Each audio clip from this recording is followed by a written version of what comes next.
Question: is it possible for even lower income families to try to save? Back in a minute.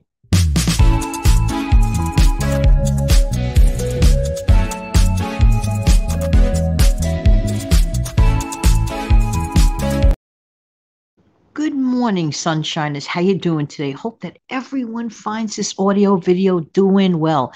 With me, I have my wonderfully sitting here 10-cent cup of instant coffee. What are you drinking today? Hopefully you're having some instant coffee or tea, just waking up, or even just a glass of water with a little bit of lemon in it to start your day. I'm going to talk to you today about being able to save even on a lower income. Is it possible? The short answer is yes. The real question is, well, how? People think of it, if you don't have that much money, how can you save? I think it's not always necessarily about the amount of income. I believe it's mainly about what people do with their income. Because there are some people who have a greater amount of income that throw it all in the garbage can.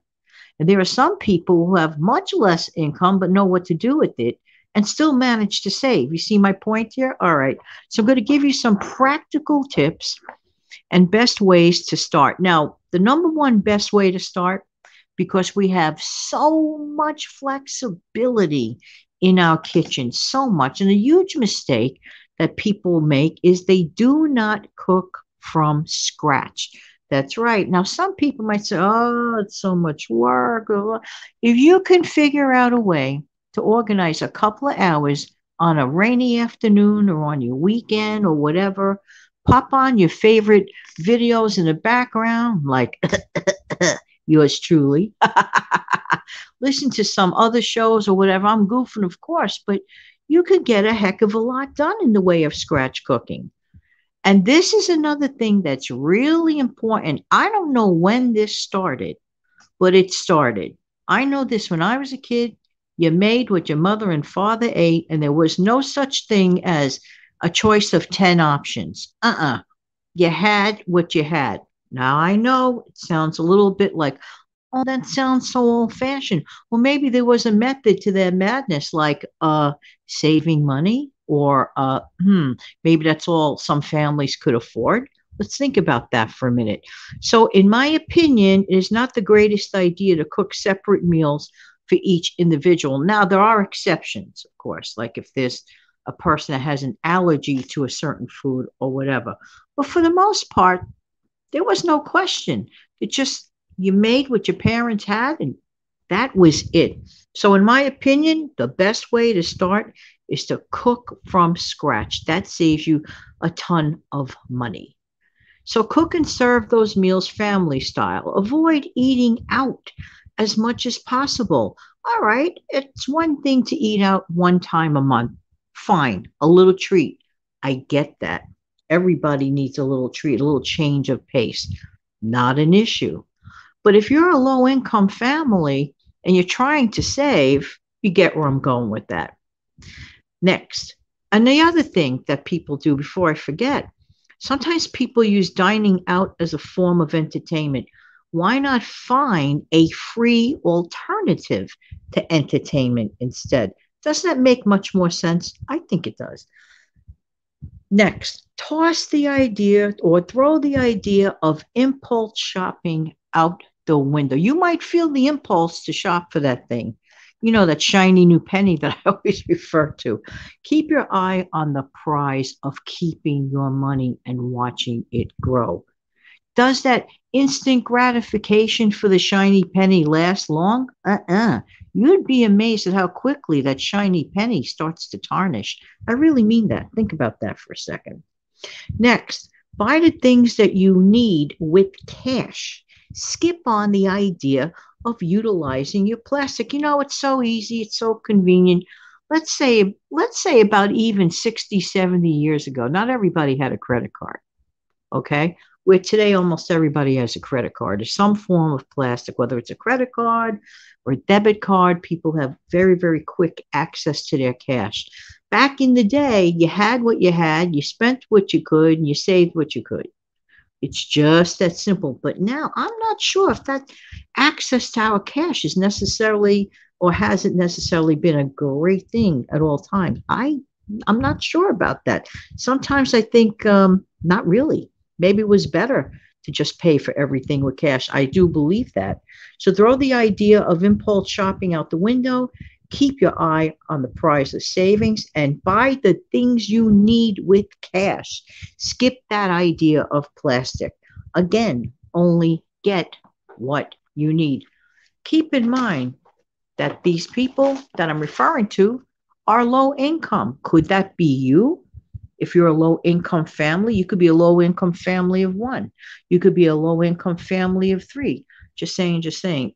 If the term low income fits the bill, then you know where I'm going with this. Next, tried and true. Have a shopping list and stick to it. What? I know, I know. But wait a minute, Jan, I heard that since I was born. Yeah, and guess what? The rule still applies. It really helps to have created a pre planned shopping list and stick to it. But here's the difference: try to research before you leave your house. Get the sales circular, know what the prices are. You don't have that physical piece of paper, sales circular in your hand. Go online, and I'm certain you could find what is going on sale at your local grocery store.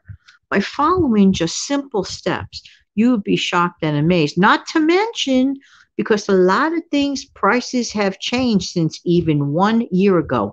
Am I right or am I right? You really need to arm yourself with information and work around those sales.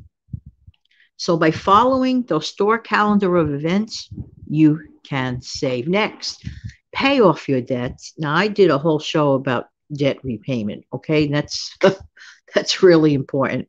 Pay off your debts and quit spending or donating, but not in a good way. Quit donating your hard-earned cash to the bank or credit company. Think about that. The money that you are saving on interest on those payments can be going into other things you may really need and other things once in a while that you may want, and not to mention savings. Get rid of the debt. Next, until you are truly on your feet, you really need to toss out the idea of going to the cinema, to the actual movie theater. What?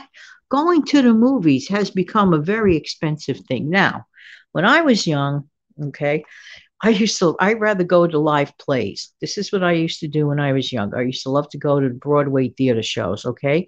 Because I felt it was a waste of money going to the movies. To tell you the truth, now I really feel like it's an incredible waste of money, in my opinion, to go to watch a film, to go to the theater, spend a ton of money on popcorn, which, by the way, those prices, I don't even want to get into it at this juncture because I like to start my day off positively.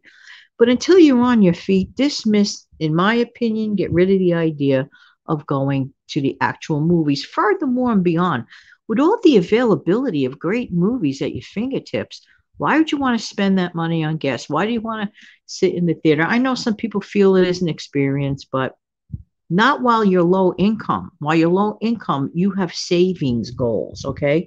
Now let's talk about this prize. We'll talk about this prize that we want to keep an eye on, okay? We're going to talk about it in a minute. Before I forget, do a potluck dinner from your own home. Have it at your place. Why do I say that? Well, first of all, you're going to have fun. You're not going to worry about driving because guess what? You're not going to use your car. Your car is safe and sound at home and you're not spending on gas. And the other folks that don't mind coming over and driving in, wonderful. Most of the time, folks leave their food behind. If you're having the potlucks, you get the benefit of that. And like I said, you keep the car at home. But the most important reason to have this potluck, it is a great way to associate with your missed friends and neighbors. Keep the menu simple for everyone concerned. And the most fun of all is just gathering with your friends and family. Now, the prize. What is this prize that we're talking about? Well, we're talking about your savings because of your efforts, because of your taking the time to make sure that you save, because you have chosen sensible choices over things that are, well, kind of trinkety, in my opinion, or not necessary.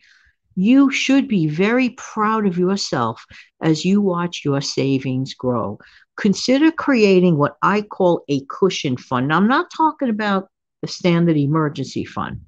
That's a whole different animal. Talking about a cushion fund. Just knowing it's there. Just build it and build it and build it and build it. I'm telling you, you are going to feel it's just like when you walk by your, well put together stockpile in your pantry or that you're beginning when you feel good when you walk by that, don't you? Knowing that the food security is right at your fingertips. Why? Because of your efforts. The same way, take the same idea of small savings, but doing it consistently. If there's any big lesson that I want to convey to my sunshiners, because you guys are like sunshine, every one of you. You listen to this show early in the morning or at some point in the day, you just brighten everyone's day. Listen, we could all do this. Start slowly, take a little bit, gradually build it up, little by little, consistently. You would be shocked and amazed at your results. And you should be proud of yourself. And one thing I don't want to forget to mention to add some more income, consider selling the stuff you don't want anymore. It's cluttering up your home. It may be a huge blessing to someone else. So sell it at a reasonable price. And guess what? At the end of the day, everyone's a little bit happier for it. Hey, who knows? You might even decide to turn that into a little side hustle. There you go. All right, everybody, have an amazing upcoming day. Thank you so much for listening. If you found value in this show, please press the like button. I really appreciate it. And I know the algorithm appreciates it too. And don't forget to share this video if at all possible. Take good care, everybody. Till the next time. Bye bye.